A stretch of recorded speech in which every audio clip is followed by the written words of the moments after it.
Be interesting. And make sure to double tap that screen like the video, guys. If you have any question, comment, jokes, or disagreements, I'll be happy to read it out loud and engage with it. Just $2 and up. And you can go ahead and send a Venmo to double your support towards the call-in lines. Like I said, whatever you send towards Venmo or PayPal gets double. You send 2, it's worth 4 towards the call-in line. All right, guys, enough plugging. Let's get right into it. You know, former security advisors are getting indicted for all kinds of crazy news today. Yeah, absolutely. Well, it's funny because I think the last time we talked, we did that debate with Hassan, or not Hassan, Destiny, Zerka, Sneeko. Yes. We had the whole panel. And it's funny because even back then we were talking about the clean break memo. Yes. We were talking about how it was in Iraq and Syria, and then everything was pointing towards Iran. And that was even before Trump got elected, too. Before October 7th, before everything. Right. And I remember it vividly because you were talking about how the United States gets no benefit from being aligned with Israel. And it was a great debate because, like, a lot of people didn't know that stuff. And now people are kind of seeing, like, Nick was right the whole time. We don't get any benefit from these guys. It's nuts. Well, yeah, and because even back then it wasn't really like an active situation. It wasn't hot yet. Nobody knew. Right. And so it was kind of just this, like, compartmentalized kind of thing. Like, it was kind of inert. You know, it was lurking under the surface, but nothing was really going on. And then I think it was literally 3 months later, it was October 7th. And then it's just been off to the races. Gaza, then Lebanon, then Iran again. And I mean, I guess the big news is that this whole deal is totally falling apart. Whole deal is a sham. And it's funny because, you know, the war started February 28th. And realistically, it only went on for about 5 or 6 weeks. We had a ceasefire in the first week of April. And I remember ever since April, there's been all this talk about there's going to be a deal, long-term deal, war's over, whatever.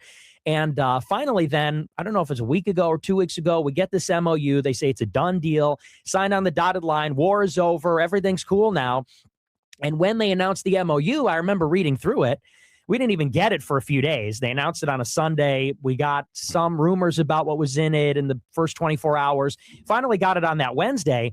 And I'm reading through the deal and I'm thinking, this is never going to hold because fundamentally the critical issues never got resolved.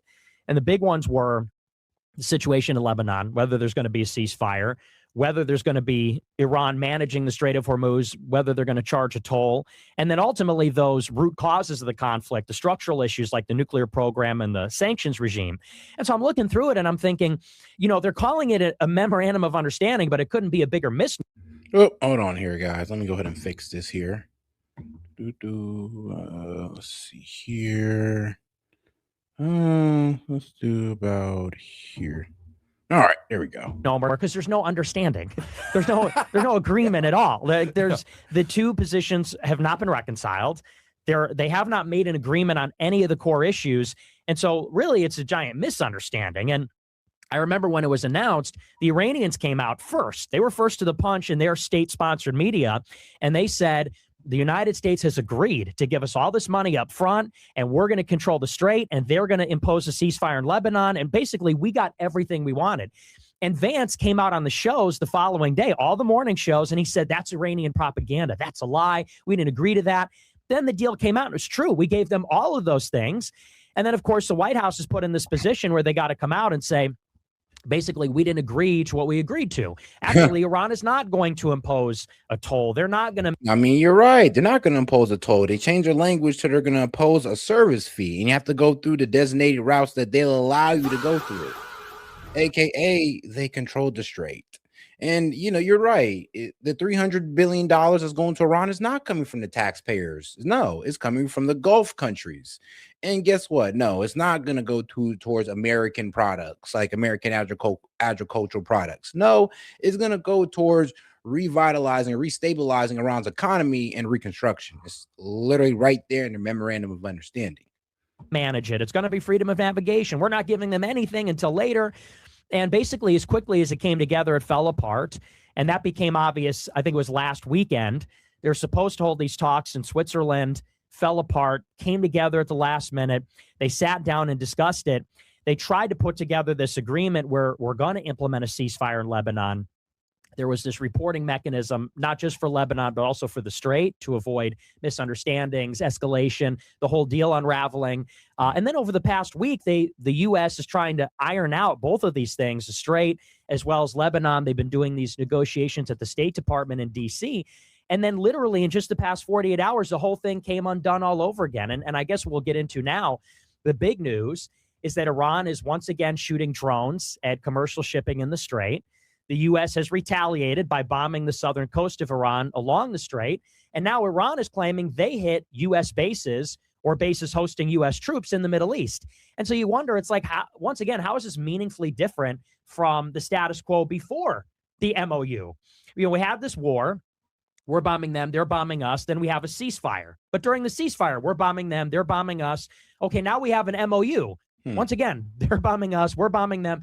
So what meaningfully has changed? And the answer is nothing has changed because the fundamentals have not changed. Yeah, this was the most aggressive ceasefire ever. It's like, yeah, we say we're under a ceasefire, but naval blockades were going off, missiles, drones were being shot, like military ports were being destroyed. It's just like, okay, this is quite the ceasefire here, but okay, as long as both sides say they're in a ceasefire, I guess we're still in it. Those core issues have not been resolved, and until they are, this is going to keep flaring up. What do you think has been the biggest killer of this MOU? If you had to pinpoint one or two things that you think have been the absolute worst. Number one is Lebanon. That's the biggest thing because, and here's the thing. So the three issues that the MOU deals with, there are sticking points in each of those things. It is the ceasefire in Lebanon. It is whether Iran will take control over the Strait and what they do with it. And it's the root causes. But the thing is, those latter two issues, the Strait and the root causes, there's a great deal of room for the U.S. to negotiate on both of those things or to massage and finesse the truth. So, for example, Iran said, well, we're not going to charge a toll. They said it's going to be a fee. Yeah. We're going to charge an environmental fee, an insurance fee, all this kind of stuff. Now, the White House could, one, just lie, and they could say, oh, that's not happening. They're not charging a toll. They're not charging a fee, because they lie about these things all the time just so they can achieve the deal. Two, they could just finesse it, and they could say, well, this semantic thing is really a meaningful difference. It isn't a toll. It is a service fee, and that's fine. In other words, there's a lot of room for them to give concessions, and the U.S. unilaterally can do this. Same thing with the root causes. On the nuclear program, we could fundamentally let them have enrichment. We could let them have enrichment with inspections, cameras, the IAEA going in, the rest of it. There's a lot of room for us to give there as well. But the one thing we have no control over is what Israel does in Lebanon. Yeah. You know, we and that's the irony, closest ally, complete dependence on us. And there's literally nothing we can do to get them to behave the way we want. Well, no, there's something we can do. It's just that our politicians are unwilling to do it. Let's just keep it real. They're not willing to defund Israel. They're not willing to take a strong tone against Israel, or they're afraid that the pro-Israel influencers and the Zionists are going to attack them. So the problem is that nobody's willing to take a strong tone or a strong approach towards Israel. We can stop them, but let's be real. I mean, it seems like we can't, because our politicians are too loyal to Israel and too afraid to speak out too sternly against them. They're going to do what they're going to do. They're going to do what they want. And it's actually imperative for Netanyahu that they don't stop in Lebanon. It's imperative that they don't stop in Lebanon for its own sake, but also in the furtherance of sabotaging the Iran deal itself. That's a goal in and of itself for them too. And they're both imperative for Netanyahu in particular, but any Israeli government in general, either. You know, the craziest thing about that is, like, they struck this deal at the peak of the fighting in Lebanon when they were trying to take over that castle where the Crusaders had historically fought, which has like a huge strategic benefit of, like, you know, you can see literally the Lebanon border, northern Israel, and then you can obviously see the border. So it's like they were fighting at that point, right when Trump was in France trying to sign this deal. So I was like, man, there's no way Israel's going to get back. And they made it pretty far past the Litani River. So I was like, no way. And then, like you said, they have no incentive for this deal. All of Israel got mad. Even, you know, people were criticizing the Trump administration. It's kind of funny how nobody said it by name, right? Like, no one said Trump. They just like, oh, this is bad. Even Mark Levin and all these other people. The next thing about Trump, they're just like, this deal is bad. So it's like, I was like, there's no way this thing is going to last. But yeah, like I hate to blame it on Israel. Nah, what's killing me is that, like, they're against this, but they don't have no better plan. Actually, their plan is to redo or reuse old plans that failed. Like, oh yeah, let's try to go for regime change. Let's try to, I don't know, spark revolution. Yeah, we tried that in January and it failed. I mean, all right, well, I mean, let's keep bombing them. I mean, yeah, that's what Epic Fury was. And we found out if we kept doing that, we risked destroying the entire Middle East as an oil hub, as an energy hub. So we can't do that. So that's the problem with all these guys who go against the memorandum of understanding. They don't have any better option. And even Trump has said it. He said it out loud. Like, look, we got 4 weeks until the strategic oil reserves go out. After that, I mean, it's cooked. And apparently they didn't care, even though that would mainly affect the American people. Again, but it's like that was the point that we couldn't deliver on, unfortunately. And what did they do? They completely sabotaged it. Well, yeah, and it's funny. I said that on my show. I just saw this is one of the clips that's still blowing up on Instagram. As I said, like, they're literally responsible for all the wars in the world. At this point, it's just like undeniable because it's like, look, Iran, which is allegedly this like regime of religious fanatics and zealots, and the Trump administration, they both want peace. They signed the deal. They had the handshake, the rest of it. It's Israel that is literally insistent on sabotaging this peace so they can have more war somewhere else. So it's 100% falls on them. And it's so deliberate. And you remember the original ceasefire is in the first week of April. And if you recall, it's so funny. People just have this unbelievably short attention span. We've been, technically speaking, in a ceasefire. Like nominally, that's where the war is ever since the first week of April.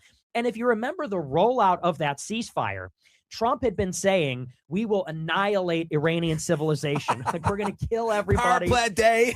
Yeah, power plant day, bridge day.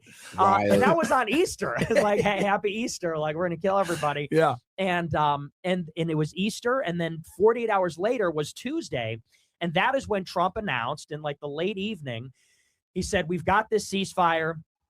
They said, as long as Iran opens the strait, we're going to stop attacking them, and then we'll begin a 2-week negotiation on the bigger issues, a nuclear issue. And literally within 2 hours, Pakistan, which is the broker for the deal, and Iran both came out, and they said, no, there's no ceasefire until there's a ceasefire on all fronts in Lebanon, too. That was the first ceasefire in April. And the following day, the U.S. called them liars. The U.S. came out and said, no, Lebanon was never part of it. We never agreed to that. And it was not just Iran, but also Pakistan. Here's the thing. I mean, and that was the crazy part because it was Iran's foreign minister that was saying that. It was Pakistan's foreign minister that was saying that. It was only our team that was going back saying, no, Lebanon wasn't on there. But 2 out of the 3 people that were there for that agreement were saying, no, Lebanon was a part of it. And yeah, we were pretty much made out to, well, our negotiation team was made to look like a bunch of liars because, yes, Lebanon was included. And I think they kind of knew that we couldn't stop Israel from doing what the hell they wanted in Lebanon, or, well, at least we're unwilling to. Pakistan that said, no, you did agree to a ceasefire in Lebanon. Now, the following day, Israel launched a major airstrike on Lebanon, killed 1,000 more people. Literally the following day, when that was the issue in contention, Israel kills 1,000 more people in Lebanon. Insane. And Iran comes out and they go, yeah, okay, deal's off. There's no basis to talk. You're in violation of the deal. And then they reclosed the strait. Yep. At that time, they had about 29, 30 ships at max going through the strait per day. They shut it right back down by the weekend. And then that is what created the current predicament, which is why we needed the MOU. And it's literally now identical, which is they announced the MOU.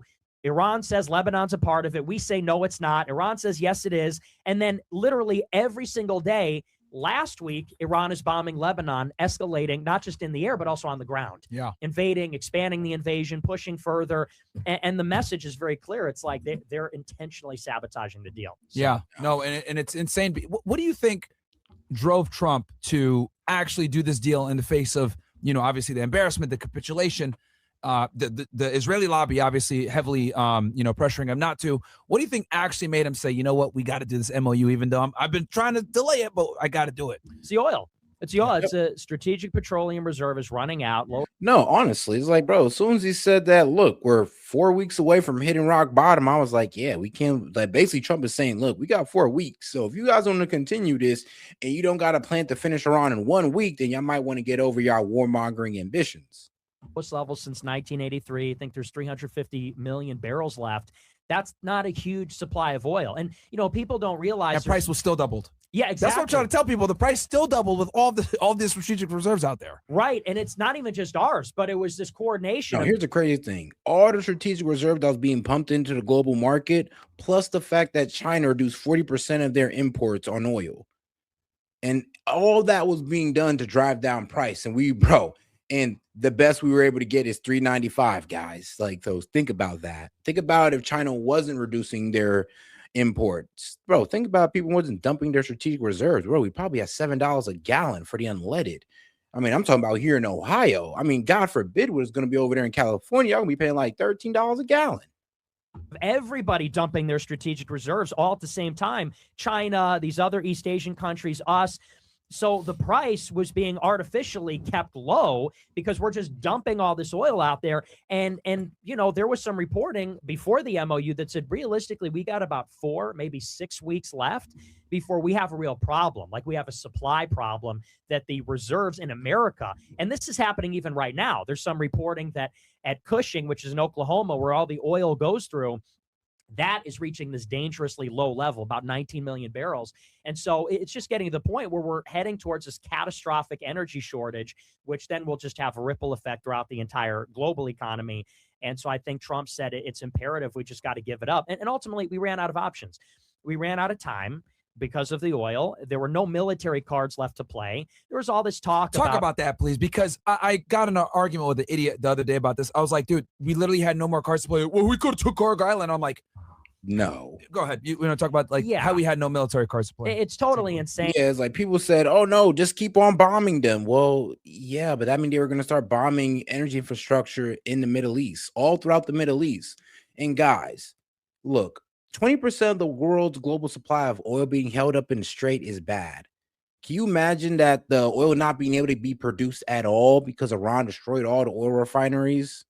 Like, yeah, that was next on the list. Sadly, if we would have committed to power plant and bridge day in Iran, well, Iran would have committed to power plant and bridge day across the Middle East. And it had completely decimated them. And now we're going to talk about, talk about famine, droughts, and basically civil war over resource. I'm about to say supplies, but over resources, all because you want to escalate things with Iran. Oh, yeah, and they can also start cutting internet cables. Yes, the deep sea internet cables that we got that go straight through the Strait and through the Indian Ocean, they could cut those and knock off all internet in that region. I mean, yeah, us escalating it any further would have effed us up. I mean, honestly, you'd have effed that entire region. And I mean, you know, even these guys like Mark Levin and Shapiro, they're out there saying, you know, we need to bomb Carg Island and we need to do all these things. And it's like, we can't even put a destroyer in the Strait. The Strait is so narrow, it means that it's basically impossible. Yeah, exactly. Submarines can't get in there either. Right. Mm-hmm. And so you basically can't miss. If an Iranian is launching a drone or a missile at a ship, you literally can't miss. The ships are too slow. The Strait is too narrow and shallow. We can't even get in there. Carg Island is, I think, 12 square kilometers. It's tiny. And you have to know the Iranians would anticipate this. So you start landing some Marines on there, it's going to get ugly. You're talking about the Marines getting them on the MEUs. I was like, this is a suicide mission if he actually does this. Like, bro, all right, they get on Carg Island. Like, then what? Do you guys know where Carg Island is at? It's right off the coast of Iran. AKA, Iran could let our soldiers get on there and they can just trap them there with drones.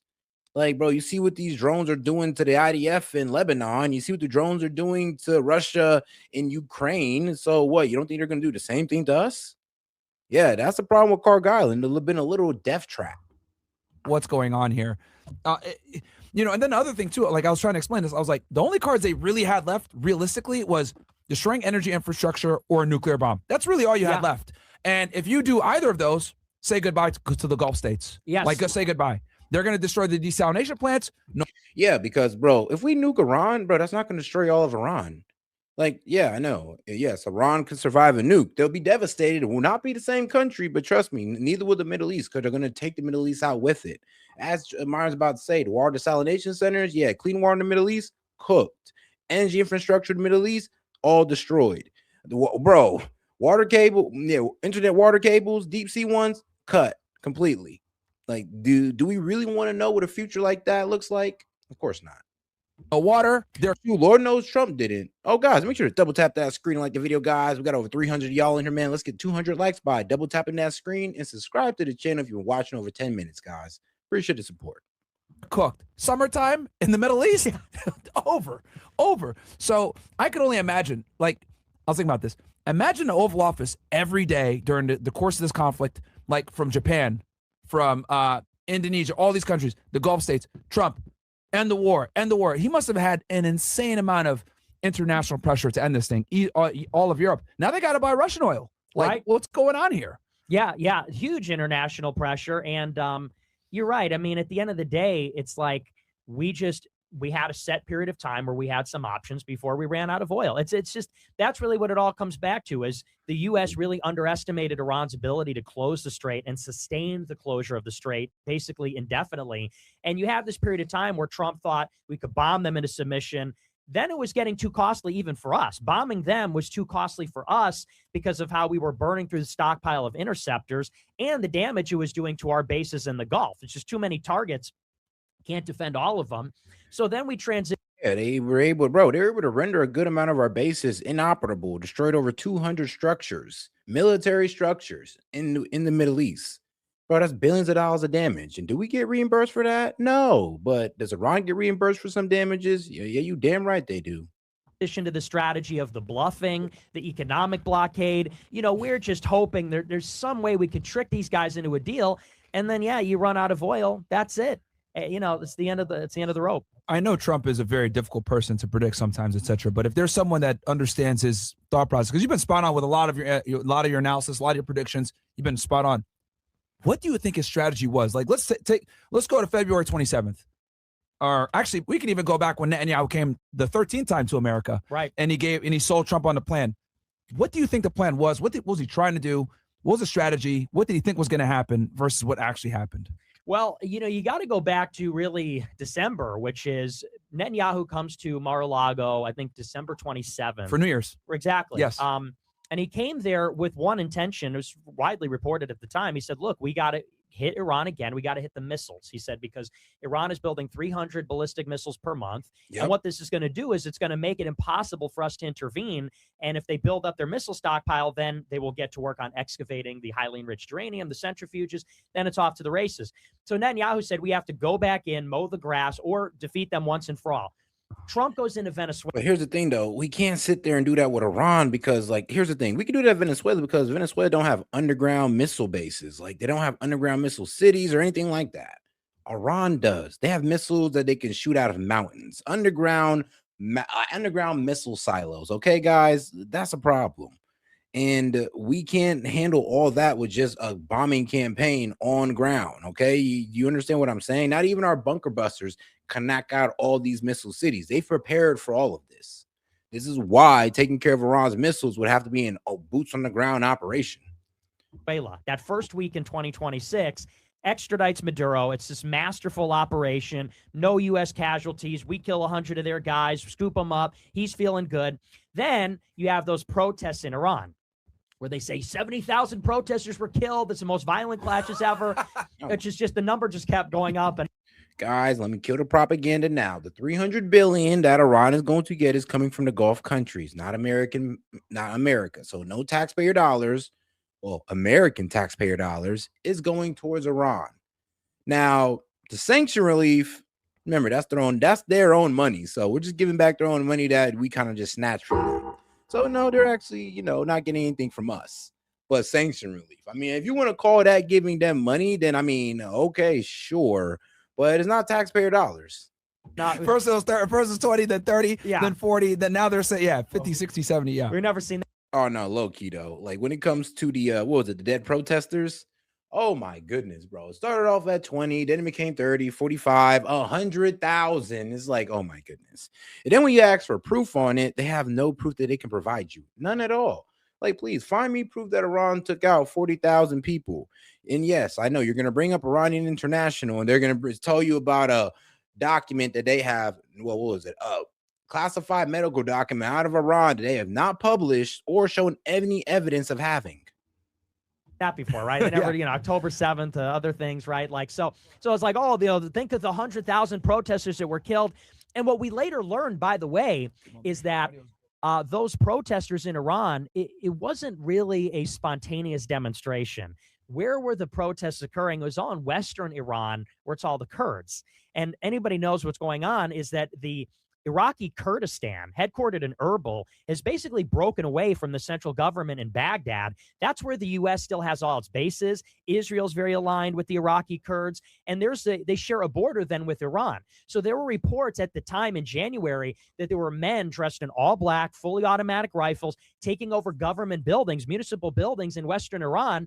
it was later reported about a month later that some of these Kurds were armed by the Israelis and by the CIA to cross over the border. Effectively, it was an invasion. And they were trying to stoke or spark a wider revolution. They were going to kick it off while simultaneously crashing the real. Yeah, which Bassett right. admitted that we crashed the real too. And he did that with George Soros for years. That's how George Soros became so rich. But, exactly. It's a great. That's how. Yeah, but Scott Bessent, he made a lot of money pretty much betting against currencies with George Soros. So he made a lot of money crashing the euro, basically, which is absolutely insane. And it's kind of crazy how we put a guy who's an expert at crashing currencies on Iran. I was like, damn, that's a bit savage because Bessent gonna do a damn good job. And he did. He did do a damn good job in destroying their currency, but it didn't get us the revolution that we wanted, actually. Point that is, I'm gonna be real with you. When we sit there and we yell it out to the world, even the Iranians can hear us that we're putting sanctions on Iran, that we're destroying their currency. Yeah, the Iranian people can no longer believe the lie that it's their government bringing this upon them. I hope you guys know that. Maybe we should have kept that to ourselves. Part of what triggered is a big currency collapse and a run on the banks. You're 100% right. And so you had these huge protests going on into the middle of January. And that's when Trump was saying, overthrow the government. And they said that they were in the air, ready to go, ready to bomb Iran, but they just didn't have the aircraft carriers mobilized because they were in Venezuela. So Trump mobilized the fleet, brought the Armada to Iran. There was another round of negotiations in mid-February. Kushner and Witkoff went out there. I believe the negotiations were held in Turkey or Switzerland or something, or Oman. There's a lot of debate about where and when it was going to happen. And basically the U.S. at the end said, look, you give us everything or else we're coming. And it's important, too, because me and you talk, it was no enrichment, ballistic missiles neutered to like 300, 400 kilometers, and then no funding of the proxies. Right. That was the original three. Every Zionist comes in and says, no, dude, we just want to destroy their Navy and their Air Force. I was like, dude, no, you're shifting the goalposts because you couldn't get what you wanted before. It was no enrichment. But then they're facts. And that's what a lot of them don't want to admit. It's like, no, it was just about destroying their military. Well, bro, guess what? We didn't even do that. And like, trust me, we didn't even do that. And if we destroyed their military, then regime change would have been a very simple task after that. So come on now. And like, let's just be real. Yeah, the results, remember, what Trump came in saying no enrichment. He moved, and Joe Kent called him out for it as well. It's like he moved the goalposts. He moved from Iran won't have a nuclear weapon, which, okay, great. But saying that Iran can't enrich, you're kind of pushing that boundary, trying to say F their sovereignty and F them being a signature of the non-proliferation treaty. Trying to say like, no, we just didn't want them to have nukes. No, it was zero enrichment. I remember that vividly. Exactly. Well, and that's always been the sticking point. And that was the ultimatum, as we said. And the ultimatum even went outside the negotiations, because in the negotiations, the Iranians, they won't sit if it's anything other than the nuclear file. They don't even want proxies and missiles on the table. So they say that is outside the bounds of the discussion. So Witkoff, because Kushner wasn't even part of the negotiations last year and wasn't part of the first round in February, but he came for this ultimatum and they said, we're not playing around. No enrichment, no proxies, no missiles, no nothing, or else we're coming. The Iranians said, forget it. And then that's when we went to war. And so I think the mindset was basically a combination of exuberance because of the success in Venezuela, as well as maybe overestimating the penchant to the Iranians that they're going to be able to overthrow the government. And then I think the Israelis and Trump himself undersold the ability of Iran to close the strait, their willingness or ability to close the strait in a sustained way. You know what the most disturbing thing was to me, man? Like the intelligence community told him, you are not going to be able to effectuate a regime change. These guys are theocrats. This is they're not going to, even if you kill Ali Khamenei, you're not going to get the regime change you want, man. This isn't Venezuela where you can pay off the bodyguards. Like, this is different. And he went with it anyway. And I don't know what the Mossad told him during that meeting, but he clearly had to rely upon Israeli intelligence, like you said, the exuberance. And the thing that's also the most disturbing is like the diplomat guy from Oman. Like, they had met on the 27th, and they had a framework in place where it was almost like a better deal than JCPOA, where they weren't going to stockpile, like they're going to get rid of sunset clauses, whatever. It was better than what Obama had in place, and they still attacked anyway, which I'm like, oh, wow. And it's like now, I would. You can make the argument that Iran is stronger now than before. 100%. There's no question. And yeah, I think it is this influence of Israel. I mean, it was Mike Waltz was a national security advisor up until like May last year, and he's an Israeli operative, So these are the people in Central Command. These are the people in the DIA, in the NSA, the rest of it. And you're right. In the buildup to the war, I remember there were a bunch of sources going to Politico and the Washington Post from the military, basically saying regime change isn't going to happen, because that was like the tagline at the time, as Trump said, we want a decisive, definitive confrontation. We want a clean decapitation strike, knock out the regime in one go. They said it would last 4 days. I don't even remember, but like that first night, they said 4 days. That's as long as it's going to go. And I guess they literally didn't have a plan B. Okay, what if it doesn't work? They close the strait and then they refuse to open it. Okay, now what? And that's, I mean, according to the Zionists and the neocons, just go harder, double down on a bad idea that's not getting us anything. Well, it's a good thing Trump wasn't that dumb and he just sit there and said, yeah, no, we're just going to get to a ceasefire. I mean, you guys can cry about it, but unless you guys got any better idea than this crash out on Iran, I mean, yeah, we're not doing this. And I'm happy he actually stuck to that position, because it would have been suicidal. Well, at least for the American people. Even he said it out loud. He's like, dog, I'm not going to go ahead and force us into a depression because Israel wants Iran out of power, or Israel wants the Ayatollah out of power. Like, we're just not doing that. And if Israel wants it so bad, go ahead and do it yourselves. Literally the question we've been grappling with ever since is, okay, we crossed the Rubicon, you killed the supreme leader, you killed half the regime, you blew up all their stuff, they closed the strait. Now what are you going to do? And there's nothing we can do. What kills me the most when he says we have more reasonable people. And I'm like, the guy that's in power right now is his son. You killed his baby, you killed his family. Yep. That guy's going to be like, he's like, bro, we killed his father, which was the old Ayatollah. We killed his mother. I believe his wife was in there as well, and his daughter, all in one strike. Like, bro lost his entire family all in one strike. And this is the new leader of Iran. Like, you think we got a more moderate regime? Are you serious? Like, I'm sorry, but if that happened to you and you became leader of a country, do you think you'd be a more moderate leader? Just asking you personally. More reasonable? Okay. Like, it's just to say to me, because like they killed all the people that, didn't want a nuclear program. And then, Tulsi Gabbard goes on and says, "Oh yeah, they don't. We keep assessing. They have a nuclear bomb. Obviously, she's a DNI. She has a better read on the intel than even the president. She's the one briefing him." And it's just to say to me that like we still went in, right? Because they asked him. I'll never forget. I think Trump was like on the tarmac, like, "What do you think about what Tulsi Gabbard said?" She doesn't know anything. I was like, "That's her DNI. Like, what are you talking about? She's the one that briefs you. Like, what are you talking about, dude?" Yeah, that was insane. He's like, "Oh, she don't know what she's talking about." I'm like, whoa. I mean, director of national intelligence don't know what she's talking about. All right, bro, then who you get your own information from? Because if you ain't getting it from Tulsi Gabbard, then I mean, like, bro, you're kind of working outside of our intelligence. So what's going on here? Don't tell me you're picking the Mossad over USA. Like, bro, just off you being an American, you should automatically choose our intelligence over Mossad. Because obviously Mossad intelligence is kind of what got us into this. Remember, it was Bibi and the head of Mossad that came and convinced Trump for this war, and they were completely wrong. So very clearly relied upon the Israelis and like the Israeli intelligence. And what was I going to say? And then I know you're not a fan of Kent, but like he comes out from the DNI as well, and he's saying the same thing. And I'm like, well, these guys are have access to some of the most classified information in the country. And they're over here saying like, yeah, this is a problem. Why are we striking? Why are we getting involved in this war? So, you got people at very high levels of government that honestly doesn't benefit them to take this position, right? You like Gabbard had to resign. He had to resign, so I don't know. Well, what happened with Kent was really interesting. That's like a layer that not a lot of people even remember. But if you recall, I forget what week he was very pro-Israel. He was. But there's like an interesting connection there, because I believe it was the middle of March. Had to have been, something like March 12th or 13th or something like that. The first government official to actually come out publicly against a war was David Sachs. Sachs, who is very close with J.D. Vance, very close with Peter Thiel, very close with Elon. David Sachs is extremely powerful and a connector, because it was at David Sachs' house where J.D. Vance hosted a tech fundraiser for Trump in June of 2024. And that is some of the value that Vance brought to the table, which is why he became the vice president. And so Sachs is like the consigliere for Vance, Thiel, Elon, also very tight with Tucker Carlson as well. He's part of that crew. He's a PayPal mafia guy. And, he's better than some of the other PayPal mafia Jews. He is a Jew. Yeah. But every time.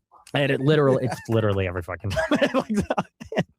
But so he was the first one to come out. He's the AI czar. And now the thing about that position is because of some statute, you can only have that position for 180 days or something like that before you go. Because it's not confirmed by the Senate, Exactly, right? exactly. So he was headed towards that time limit expiring. He was on his way out. Then he got put on the Science Council, I think, about a few days later. But he was the first one to come out and say the war in Iran needs to stop immediately. That was on a Saturday. Then it was literally a few days later that Joe Kent published his letter as the head of counterterrorism. The following day, he went on Tucker Carlson and did this big interview. And I said, wait a second. So you got David Sachs, Joe Kent, Tucker. You got this triangulation of people that are now criticizing the war from inside the regime. Kent was backed by Thiel in 2022. When Kent ran for Congress in 22 in Washington's 10th, I think it was, he got money from Peter Thiel because Kent was running in one of those Trump impeachment districts. Back in 2021, there were 10 or 11 House Republicans that voted to impeach Trump. Peter Thiel made it a mission to primary every single one of those people, and Kent was running in one of those districts. Kent was in the CIA. He's a CIA officer, right? Yeah, he is. So I saw this trying. Yeah, that's why when people doubt Kent's intelligence, it's like, are you serious, bro? Bro's ex-CIA, ex-Special Forces. He actually fought against these very terrorists that we're going against now, and we're leaving him out of the briefings.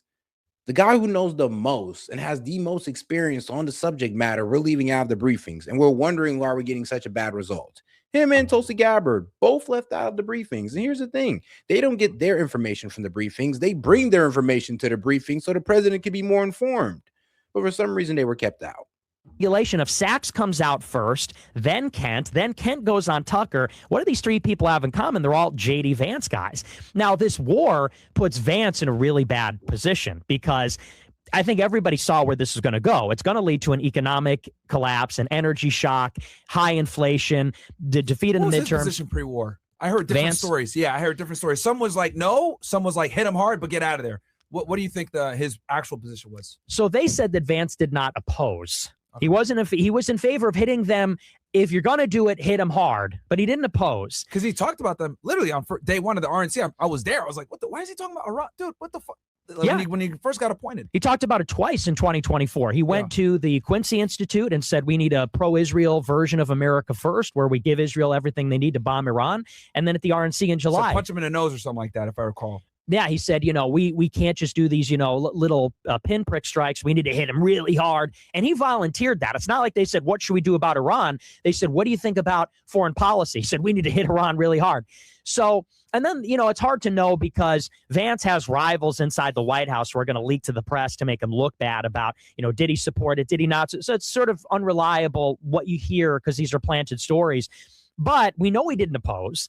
When the war started, he disappeared. He faded into the background. I don't know. From the New York Times article, actually, Vance did oppose. He said no, he's against it, but he'll support the president if he does it, which is basically like half-assing it. It's like, look, man, I don't agree with you, but if you do it, I'm gonna rock behind you. I'm gonna go ahead and give the arguments, but I'd rather you not. So that was actually Vance's position is, I'd rather you not, but if you do, I got you.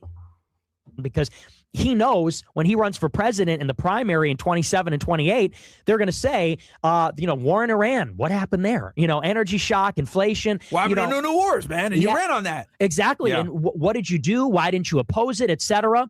And I think that what happened with... Oh, guys, you got any questions, comments, jokes, or disagreements? Feel free to super chat it in. I'd be happy to engage with it. And make sure to double tap that screen and like the video, guys. Appreciate the support. Sachs, Kent, and Tucker is they are trying to help extricate him from the liability of the conflict. They're going to try and give him an out. And Tucker's got this interesting line. He's been interviewed a few times recently, New York Times, with the British journalist, with Jack Neal, somebody else the other day. And they say, so what do you think about Vance? And Tucker has this habit of saying, oh, well, he's got the hardest position in the world because, we all voted for Trump and placed all our hopes upon him. And, Vance just has to do whatever Trump says. If Trump betrays the voters and takes us to war, Vance's job is to support Trump. So he really has no choice in the matter. Even if he opposes it and it's bad, well, what can he do? It's just so unfortunate. And what that belies is they don't want him to catch the blame. Hey, yo, and shout out to my man Sid. He said Nick really thinks we can't tell he's balding, bro. Come on, Sid. Come on. If anybody's balding, it's Myron. If anybody's balding, nah, low key, it's Myron. It's like the bro got the hair transplant almost for no reason, but I ain't gonna lie though. The waves is still crispy. Not gonna lie. I gotta give, I gotta give respect where you can. But nah, shout out to my man Sid though.